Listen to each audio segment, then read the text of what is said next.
the pleasure of introducing a really, really special person. Many of you know him because many of you go see him when you're not feeling so good or when you just need a checkup. Dr. Jim Ward is a pediatrician here in Mount Pleasant.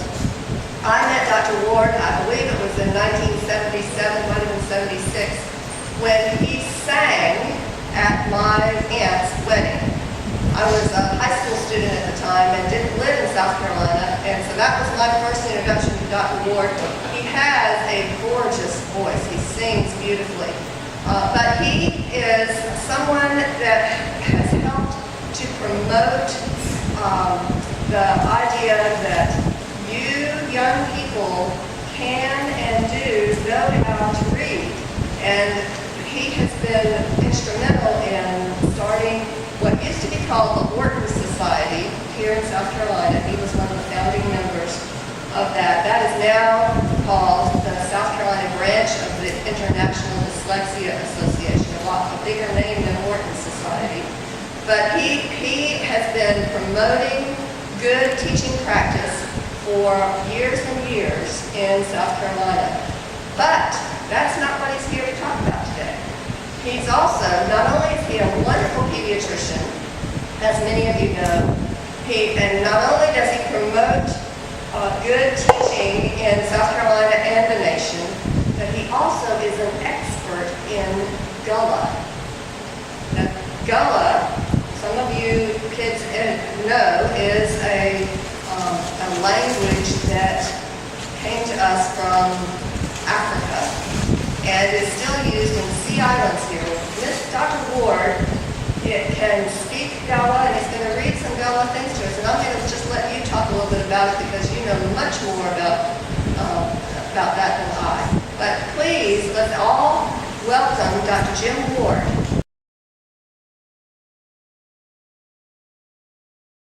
Now, the Gullah language. The Gullah language is not poor black English. The Gullah language is a very complex language.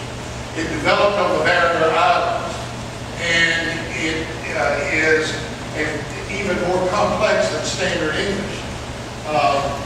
It's a language that was spoken on the Barrier Islands by both black and white children. And it is something that has almost faded out. 10, 12 years ago, I used to go and do talks on the Gullah language primarily to white groups. That has totally changed. For that period of time, there was a great movement among the black population that the children had to come to speak standard English. And that meant that they had to work very, very hard to break away from any dialectal thing. And then all of a sudden, in these recent years, there is a movement to preserve the Gullah language. And a great deal is going to be done, and monies have been appropriated for this corridor through South Carolina and North Carolina along the coast.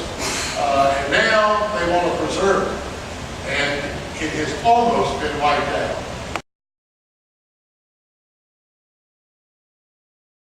Who was my teacher of Gullah at the College of Charleston over a period of 10 years. And by Miss Sagan Townsend, looks out of print way back to 1910, 1915, 1920, as she wrote about what she heard there.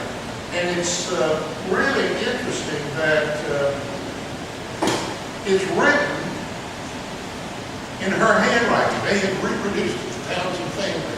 It's written in her handwriting. The first one is called Come for Stay. Now, if a child came and was premature and sickly, they weren't sure that that child was going to live. And they say, that child, that baby, he only come for seed. But if it was a big, robust baby, they say, that baby, he come for stay. meaning that he was going to live in this time. Now, this is a quotation that Miss Seda heard from a mother who is in her mid-40s. She's lost 7 children before. And you can imagine back in 1910 and 1912, out on the islands, there was death from a lot of diseases that we now have vaccines for. And she had lost 7 children before, and she's got this one little baby this time, and he's skinny and scrawny. And she is so afraid that he's going to die, that she's not going to be able to raise him. And so she brings him to Dr. Townsend. And this is what she says. Please, Dr. Son, I bring this child. Put it in your hand. Do try to make him stay this time. Just do the best you can. I done had 7 here before. The Lord just come for see. Now this one came, he poorly so. He won't stay with me. There's enough people overstocked. The children full of lot. But yeah, for me to struggle hard to keep this one I got. Ain't nothing much. But Dr. Son, in missing out behind, you got small children of your own, so you can understand.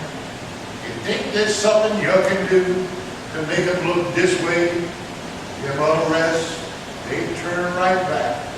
They never come for stay. You say this one going to live this time.